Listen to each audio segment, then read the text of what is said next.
అందరికీ అందుబాటు బడ్జెట్లో premium plots vision infra developers. వివరాలకు కాల్ చేయండి. Hi, welcome to iDream. Tammidi sir నమస్తే. సార్, ఇండస్ట్రీలో కాస్టింగ్ కౌచ్ ఆరోపణలు ఈరోజు కొత్తగా మొదలవలేదు. గత కొన్ని సంవత్సరాలుగా కొన్నేళ్ళుగా ఇవి జరుగుతూనే ఉన్నాయి. అయితే తాజాగా ఒక సోషల్ మీడియా ఇన్ఫ్లుయెన్సర్ వరలక్ష్మి అని చెప్పేసి ఒక అమ్మాయి 4.5 లక్షల మంది ఫాలోవర్స్ కూడా ఉన్నారు తనకి. అమ్మాయి తాజాగా ఒక 2 రోజుల క్రితం ఒక వీడియో రిలీజ్ చేసింది. సోషల్ మీడియా ఇన్ఫ్లుయెన్సర్స్ ఎవరైనా సరే మీకు సినిమా అవకాశాలు ఇస్తామని ఫోన్లు చేస్తే నాలాగా అమాయకంగా మోసపోయి ఇండస్ట్రీకి రామాకండి. ఇక్కడ ప్రతి మగవాడు కూడా అవకాశం ఇవ్వాలంటే అమ్మాయిని వాడుకోవాలనే చూస్తున్నారు. నాకు 3 సార్లు ఇదే పరిస్థితి ఎదురైంది. తిరిగి ఊరికి వెళ్ళిపోతున్నాను. అండ్ మోరోవర్ తను మాట్లాడుతూ ఇంకో మాట అనింది. ఆల్రెడీ ఇక్కడ సక్సెస్ అయిన అమ్మాయి, ప్రతి అమ్మాయి కూడా ఇలాంటి పనులు చేస్తే సక్సెస్ అయిందని చెప్పేసి చాలా ఘాటుగా కామెంట్స్ చేసింది. ఇది మీ దాకా కూడా వచ్చి ఉంటుంది, చాలా వైరల్ అయింది. ఈ ఆరోపణల పైన మీ స్పందన ఏంటి? ఆరోపణల మీద కామెంట్ ఏం లేదు. యాక్చువల్గా లేదు అని మనం ఎవరూ చెప్పట్లేదు కదా. ఉంది, డెఫినెట్గా ఉంది కానీ ఆవిడ చెప్పినట్టు 100% ఉందంటే నేను నమ్మను. ఇప్పుడు ఈ పురుషాధిక్య సమాజంలో, ఈ సమాజంలో ఉన్న ఏ ఏ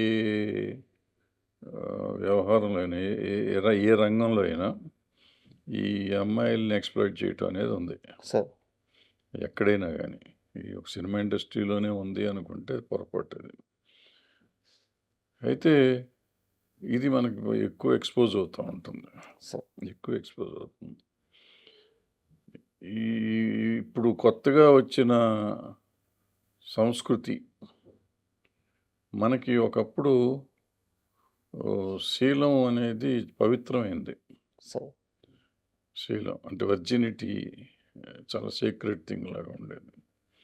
ఆ పవిత్రమైన దాన్ని ఇప్పుడు ఏం చేసాం మనం, రిలేషన్షిప్ అంటున్నాం, లివింగ్ రిలేషన్షిప్ అంటున్నాం, కో లివింగ్ పెడుతున్నాము, వన్ నైట్ స్టాండ్ అని పెడుతున్నారు. ఇట్లా రకరకాలుగా పెట్టుకుంటున్నారు. అంటే శీలానికి ఏమాత్రం ప్రాధాన్యత లేదు. సార్, తగ్గింది ప్రాధాన్యత, లేదు తగ్గింది. అంటే అట్ ద సేమ్ టైం నేను అవునంటే అవును, కాదంటే కాదు, అమ్మాయి ఇష్టమై చేసుకుంటే తప్పులేదు అని చెప్పి కోర్టులు కూడా చెప్తున్నాయి. సో ఈ కోర్టులు కూడా చెప్తున్నాయి. దీంట్లో మామూలు అయిపోయింది కదా, ఇంకొంచెం ఈ క్యాజువల్ అయిపోయినాయి కొన్ని చోట్ల. అంటే ఏం బలవంతం చేయలేదు కదా, అడిగాం అంతే కదా అనే టైప్లో తయారయ్యారు కొంతమంది. దాన్ని సమర్థించుకుంటాను కదా, అడగటం కరెక్ట్ కాదు, తప్పు, 100% తప్పు. ఈ పద్ధతి ఏ ఏ రంగంలో అయినా తప్పేది, ఏ రంగంలో అయినా తప్పే. సో ఈ రంగంలో ఒక్క దాంట్లోనే ఉంది అని చెప్పడం కూడా కరెక్ట్ కాదు. ఎవరైనా వచ్చినా వాళ్ళకి బ్యాడ్ అనుభవం ఉండుండొచ్చు. అది కాకుండా మేము ఎప్పటికప్పుడు చాలాసార్లు అడ్వర్టైజ్మెంట్లు ఇచ్చాము, చాలా వాటిల్లో చెప్పాము. ఈ అడ్డమైన వాళ్ళు పెట్టిన అడ్వర్టైజ్మెంట్లు చూసి వచ్చి దీంట్లో ట్రై చేయొద్దు మీరు, వాళ్ళు సరైన చూడండి, ఆ కంపెనీ చూడండి, మనిషి పేరు చూడండి, చూసి రండి అని చెప్పి మనం చెప్తూనే ఉంటాం. చాలాసార్లు చెప్పినా కానీ పాపం వీళ్ళు ఆడపిల్లలు వస్తూ ఉంటారు, ఎవళ్ళెవళ్ళో ఫోన్ చేస్తారు. ఇప్పుడు వచ్చిన వాళ్ళంతా ఇప్పుడు వీళ్ళు ఈ అమ్మాయిని ముగ్గురు అడిగారు అన్నారు. ముగ్గురు సినిమా రంగం అని ఆ అమ్మాయి అనుకుంటుంది. వాళ్ళు అవునో కదా నాకు తెలియదు అసలు యాక్చువల్గా వాళ్ళు ఎవరు ఏంటి అంటే. అటువంటి వాళ్ళని నేను చెప్తాను ఏంటంటే, ఆ అమ్మాయి అనుభవాన్ని బయట పెట్టి, పేర్లు కూడా బయట పెట్టేస్తే ఈ గొడవ ఉండదు. ఆ అమ్మాయి చాలా తెలివిగా వాళ్ళు అడగగానే వెళ్ళిపోయినానని చెప్తుంది ఆ అమ్మాయి. సో ధైర్యంగా వెళ్ళిపోవాలి, అనవసరం ఎందుకంత మనం మనసు చంపుకొని పని చేయాల్సినంత అవసరం అక్కడ లేదు. First point. రెండో పాయింట్, వాడు ఎవడైతే ఇటువంటి పనులు చేస్తున్నాడో వాడిని ఎక్స్పోజ్ చేస్తే వాడు ఇంకోసారి చేయకుండా ఉంటాడు కదా. కరెక్ట్. ఆ అమ్మాయి ఊరికి ఇట్లా పెట్టి వీడియో పెట్టి మీరు ఎవరు రావద్దు అంటాం కంటే ఈడు పలానాడు పలానా వాడు అంటే ప్రాబ్లీ ఆర్గనైజేషన్స్ యాక్షన్ తీసుకుంటేమో, యాక్షన్ తీసుకుంటాయి, 100% తీసుకుంటాయి. అది కాకుండా వాళ్ళ మీద యాక్షన్ తీసుకోకపోయినా భయపడతారు. మనకి మీటూ మూమెంట్ వచ్చిన కొత్తలో భయపడ్డారు అందరూ. కొంతకాలం అంటే ఆపేశారని నేను అన్నగానే తగ్గింది, బాగా తగ్గింది. తర్వాత ఏంటంటే ఇప్పుడు ఈ సమాజంలో మారిన పరిణామాల ప్రకారం మళ్ళీ మెల్లిమెల్లిగా చోటు చేసుకుంటాను. సార్ ఇక్కడైతే నాకు 2 డౌట్స్ సార్. ఇప్పుడు ఎవరైతే సోషల్ మీడియా ఇన్‌ఫ్లుయెన్సర్ ఈ కామెంట్స్ చేశారో, అలాంటి పరిస్థితిలో ఒక అమ్మాయి ఉన్నప్పుడు మీరే అన్నారు పేర్లు చెప్తే బాగుంటదని జెప్పేసి. ఇండస్ట్రీలో ఇన్ని వింగ్స్ ఉన్నాయి గాబట్టి, ఒక అమ్మాయికి ఇలాంటి పరిస్థితి ఎదురైతే, ఆ అమ్మాయి ఏ వింగ్‌ని ఎలా సంప్రదించాలి? దీనికి ప్రొసీజర్ ఏంటి? ప్రొసీజర్ ఏం లేదు భయ్. ఇక్కడ ఛాంబర్‌లో డబ్బా పెట్టాము. సార్. మెయిల్ ఐడీ పెట్టాము. ఫోన్ నంబర్ పెట్టాము. హ్మ్. దానికి ఫోన్ చేసి చెప్పటం. రేపు కంప్లెయింట్ వచ్చి రిటర్న్ కంప్లెయింట్ ఇవ్వాలి అయితే. రిటర్న్ కంప్లెయింట్ ఇవ్వాలి. ఓకే. ఫిజికల్‌గా తను అటెండ్ అవ్వాలి. ఫిజికల్‌గా అటెండ్ అవ్వాలి. ఓకే. ఒకవేళ ఇదే అంటే కేస్ వాళ్ళు దాన్ని రహస్యంగా పెడతారు. దానికి ఒక కమిటీ ఉంది. హ్మ్. ఆ కమిటీ వాళ్ళు కొంతమంది మాట్లాడతారు వాళ్ళతో. ఎవరెవరు చేశారో వాళ్ళని పిలిపిస్తారు. సార్. యాక్షన్ తీసుకుంటారు. ఇదే కేసులో ఇంకో రకంగా ఆలోచిస్తే, ఇప్పుడు ఆ అమ్మాయి ముగ్గురు నా పైన ఇలాంటి ప్రయత్నం చేశారు అని చెప్పింది. అందులో ఒకటి సీరియలు, ఒకటి ఫోక్ సాంగ్. ఒకటి మాత్రం సినిమా వ్యక్తి అని చెప్పిందనమాట. ఇప్పుడు ఇదే వింగు తనని కన్సల్ట్ అయ్యి, ఆ డీటెయిల్స్ తీసుకునే అవకాశం ఉంటదా? ఎవరు? తీసుకోరు. సో, కంప్లెయింట్ మన ఇవ్వాలి. కంప్లైంట్ రాకుండా ఎట్లా తీసుకుంటాం. సార్.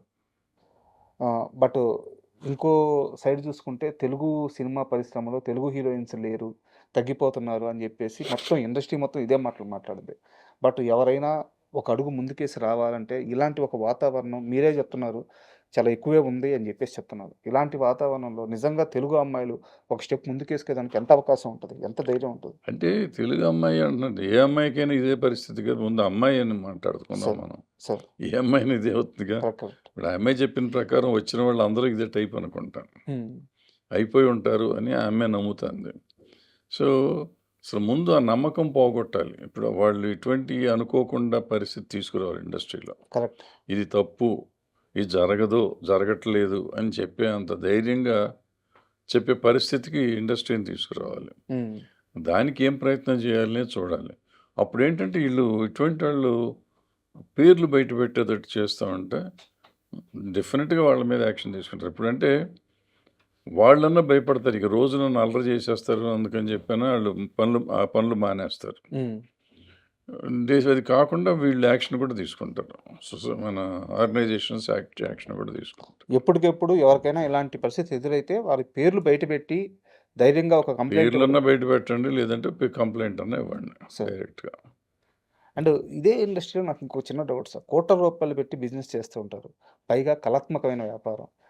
నిజానికి ఒక సినిమా తీయాలంటే ఒక తపస్సు లాంటిది. మామూలు కష్టం కాదు. ఇలాంటి వాతావరణంలో ఇలా ఎక్స్‌ప్లాయిట్ చేసే మనుషులు ఎందుకు ఇంత ఎక్కువ నంబర్‌లో ఉన్నారని అర్థం కావట్లేదు. ఉన్నారని మనం అనుకుంటున్నాం. ఎంతమంది ఉన్నారని చెప్పాలి కదా! సార్. ఇప్పుడు అందరూ కంప్లెయింట్ ఇవ్వాలి కదా! ఇప్పుడు చాలామంది అమ్మాయిలని మనం ఇంటర్వ్యూలు చేస్తూ ఉంటాం. మేమెక్కడ చూడలేదండి అంటారు. అవును. దాన్ని అబద్ధం అని కొంతమంది అమ్మాయిలు ఇటువంటి అమ్మాయిలు అది అంత అబద్ధాలు ఆడుతున్నారు ఆళ్ళు. నిజాలు చెప్పట్లేదని కొంతమంది అంటారు. సార్. ఏది నిజం, ఏది అబద్ధం అనేది పెట్టుకుంటే బట్ అది పూర్తి నిజం మాత్రం కాదు. హ్మ్. అది అబద్ధం అని నేను అన్నా గాని పూర్తి నిజం మాత్రం పూర్తి కాదు. అర్ధ సత్యం. సార్. సార్ ఎలాగో ఈ టాపిక్ మీద మాట్లాడుకుంటున్నాం కాబట్టి, ఒకవేళ ఇలా ప్రయత్నం చేసి కాస్టింగ్ కౌచ్ ప్రయత్నం చేసిన మేకర్స్‌కి ఎవరికైనా సరే, అమ్మాయి కంప్లెయింట్ ఇచ్చిన, ఒక వింగ్ యాక్షన్ తీసుకుంటే ఎలాంటి లీగల్ యాక్షన్స్ ఉంటాయి వాళ్ళ మీద? ఏంటంటే ఇండస్ట్రీ వాళ్ళు కార్డ్ తీసేస్తాం. హ్మ్. మన సినిమాల్లో పని చేయకుండా కూడా చేయొచ్చు. సార్. అంటే అఫెన్స్‌ని బట్టి ఉంటుంది. అతను చేసిన ఎంతవరకు చేశారు, ఎంతవరకు ఉంటుంది అనేది చూసి దాని మీద అది కమిటీ ఉంది. చాలా పెద్దవాళ్ళందరినీ పెట్టారు దాంట్లో కమిటీ. హ్మ్. సీరియస్ వాళ్ళంతా ఫిల్మ్ కలిసి. మేకర్స్ అంటే మీరన్నట్టు సీనియర్ ప్రొడక్షన్ హౌసెస్ ఉంటాయి. సీనియర్ ఫిల్మ్ మేకర్స్ ఉంటాయి. వాళ్ళపైన ఎప్పుడు ఇలాంటి ఆరోపణలు రావు సార్. ప్రత్యేకించి అంటే చిరునామా కూడా సరిగ్గా లేకుండా ప్రొడక్షన్ ఆఫీసులు ఓపెన్ చేసేసి, ఇలాంటి వాళ్ళ వల్లే ఎక్కువ సమస్యలు మీరు ఎదురవుతాయి. ఏంటంటే ఇప్పుడు టీవీలో స్క్రోల్ చూస్తూ ఉంటారు. ఆ! మేము 20 సినిమాలు తీసాము. మాకు నటినట్లు కావాలి. మేము 20 సీరియల్లు తీసాము. హ్మ్. వాళ్ళు ఏం సీరియల్ తీశారని వీళ్ళు అడగరు. వెళ్ళిపోతుంది అది చూసి. ఆ సీరియల్ ఆ స్క్రోల్ ఆపిచ్చాం. ఈ పేపర్‌లో న్యూస్ పేపర్‌లో చిన్న కాలమ్ ఏస్తారు. సార్. నూతన నటినట్లు కావాలని. ఆ! అవి చూసి వచ్చేస్తారు ఫోన్ నెంబర్ పెట్టుకుని.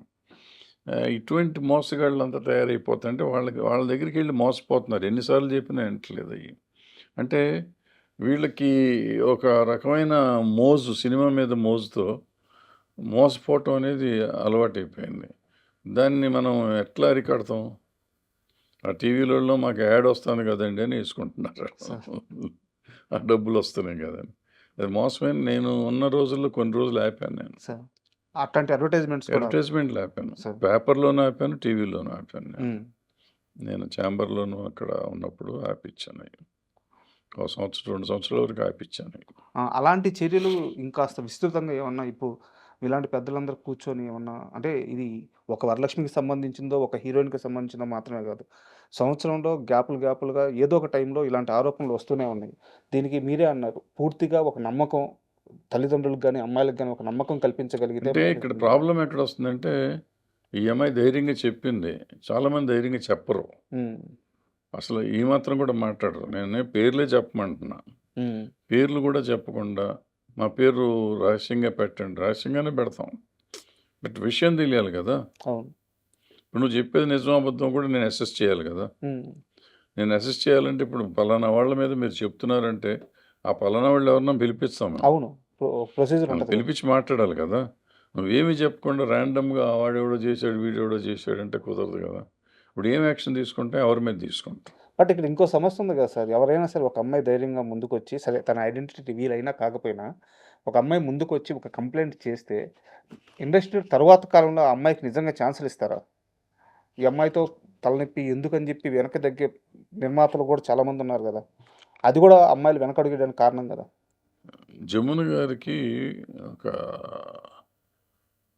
పేజీ ఎన్టీ రామారావు గారు, నాగేశ్వరరావు గారితో పేజీ చూస్తే, సార్. ఎన్టీ రామారావు గారు, నాగేశ్వరరావు గారు ఆవిడతో యాక్ట్ చేయకపోయినా కానీ ఆవిడ ఇండస్ట్రీలో ఉండి చివరిదాకా ఆవిడ సూపర్ స్టార్‌గానే ఉంది కదా! అవును సార్. ఒక టైం పీరియడ్‌లో కరెక్ట్. మనుషులు మనలో ఆ రోజుల్లోనే అంటే ఆళ్ళకి ఈ లైంగిక వేధింపులు కాదు అక్కడ. ఏదో సమస్య వచ్చింది. హ్మ్. ఆడవాళ్ళనప్పుడు మరీ ఆడవాళ్ళని తక్కువగా చూసే రోజుల్లో సంగతి అది. అట్లా ధైర్యంగా మనం ఎదుర్కొనే పరిస్థితి ఉండాలి. వాణిశ్రీ గారు ఉన్నారు. సార్. ఎంతమంది లేరు ఆర్టిస్టులు. చేత్తో ఏళ్ళతో ఆడిచ్చినోళ్ళు ఆర్టిస్టులందరిని, మగోళ్ళందరిని. భానుమతి గారు. అయ్యో! ఆమె ఇంకా సో, మనం ఊరికే అనుకోవటమే. ఇది ఏం చేయగలమా, చేయలేమా అని మనం చేయాలి అంతే. సార్. మన కంట్రోల్‌లో ఉంటుంది. ఇప్పుడు 2 చేతులు కలిస్తేనే తప్పట్లు అవుతాయి. 2 కలవకుండా అవ్వవు కదా!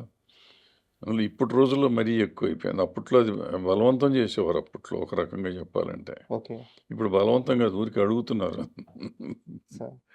అడిగితే కాదు అని చేసుకొని వెళ్ళిపోతున్నోళ్ళు ఉంటారు. ఇప్పుడు ఈ అమ్మాయి చెప్పినట్టు అది కాదు అంటే చేసేవాళ్ళేమో వాళ్ళు. వాళ్ళెవరో నాకు తెలీదు. కాదన్నా కూడా చేసుకొని వెళ్ళిపోతారు. ఇక మొఖాలు చూసుకోగా ఇది వచ్చిన అవకాశం చేసుకొని వెళ్ళిపోదాం. హ్మ్. వాళ్ళు బలవంతం చేయరు. వీళ్ళు పని చేసుకొని వెళ్ళిపోతారు. అనే టైప్‌లో కూడా కొంతమంది కొన్ని ఉంటారు. కేసెస్‌లో. కొన్ని కేసెస్‌లో ఉంటారు. సార్.